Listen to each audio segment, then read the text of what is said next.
Hi, and welcome to ScareTissue.com. I'm Scott, and today I get the pleasure to interview Al Franklin and Pamela J. Richardson. They are directors of Teeth and Blood, which comes out on March 10th on DVD and Blu-ray.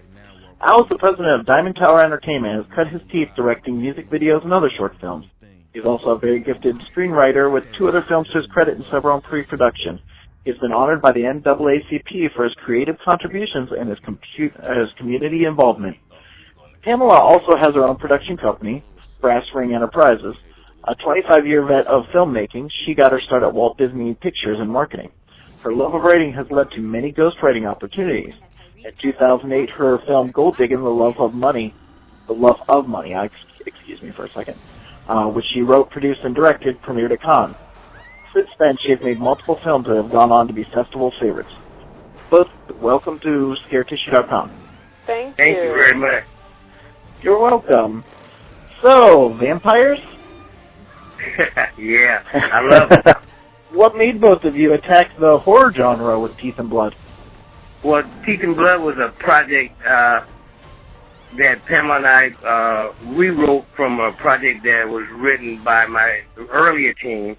And when I had an opportunity and a budget to work on a new project, Pamela and I redid the script and set it up where it was more current and it flowed with what was happening and what the demographics were requiring at this point.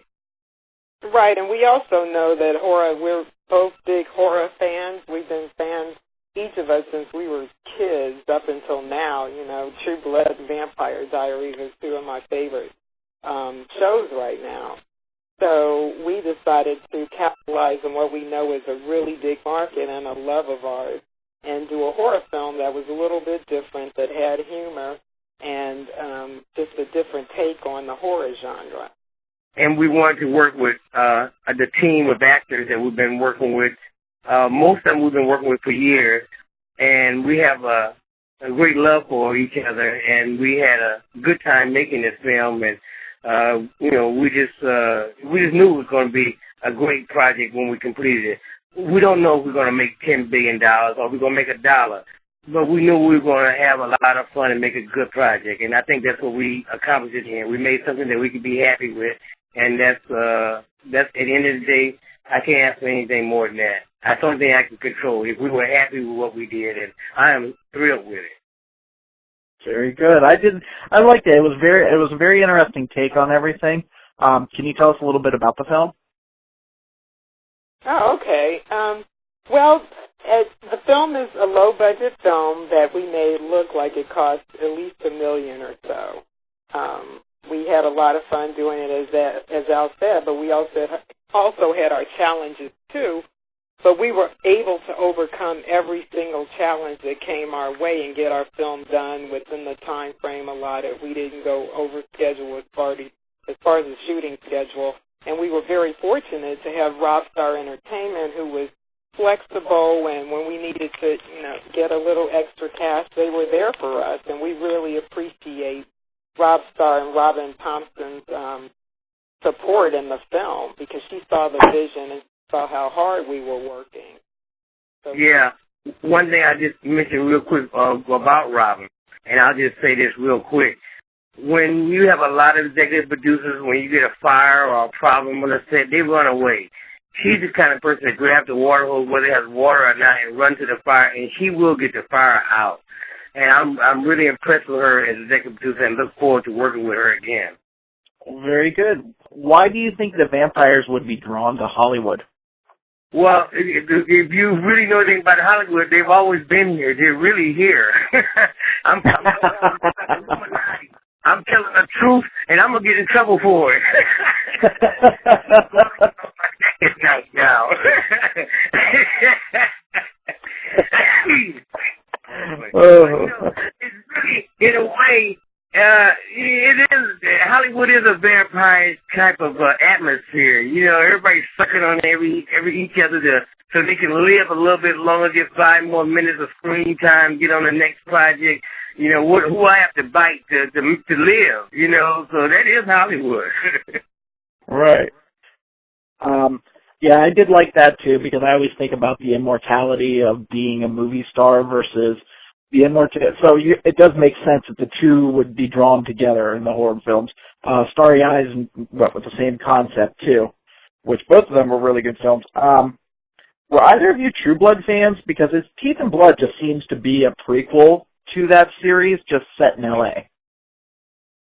Yeah, I watch it regularly. I love Joe Manganiello. I think he's great. He's my favorite character on there, and Anna Paquin does a great job.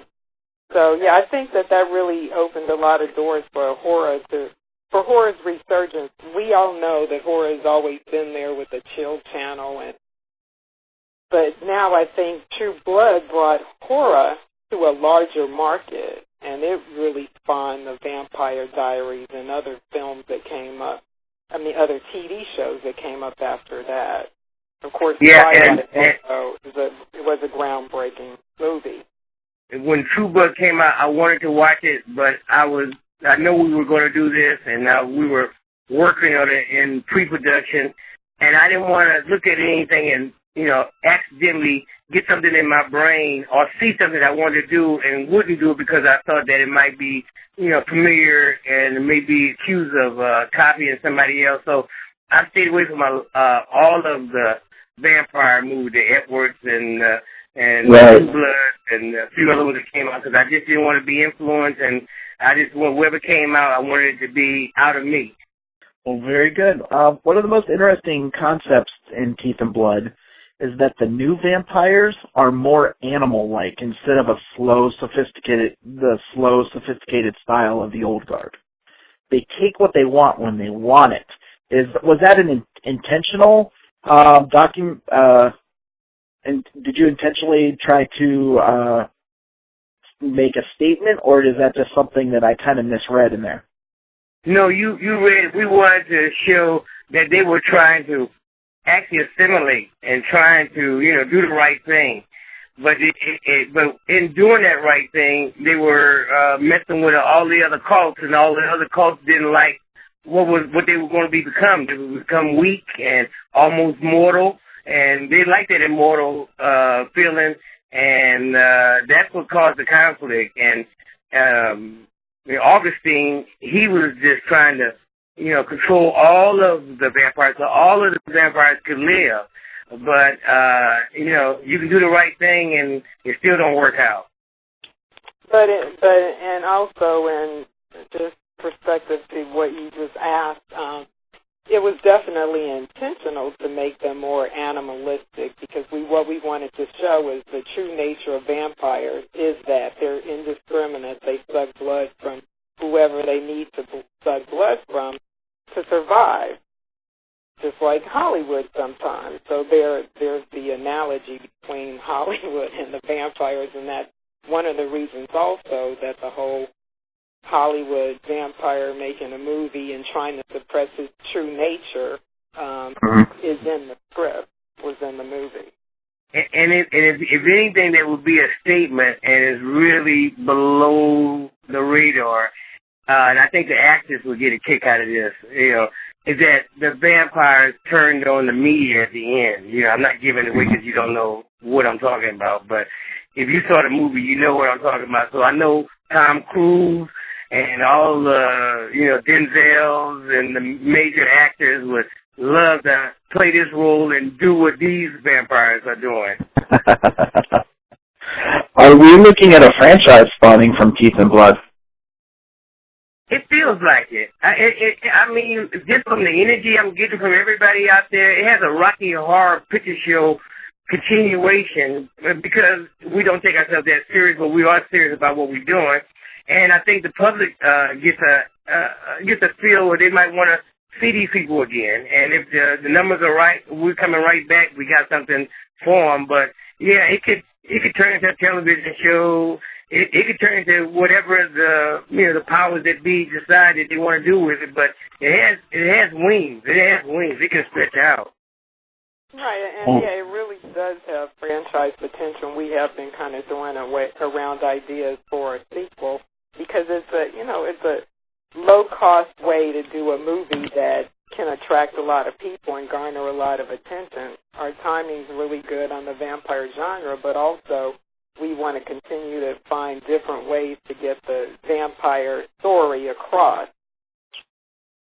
And we do feel like ours was kind of unique with the vampires not wanting to bite people but sucking blood from the blood vein.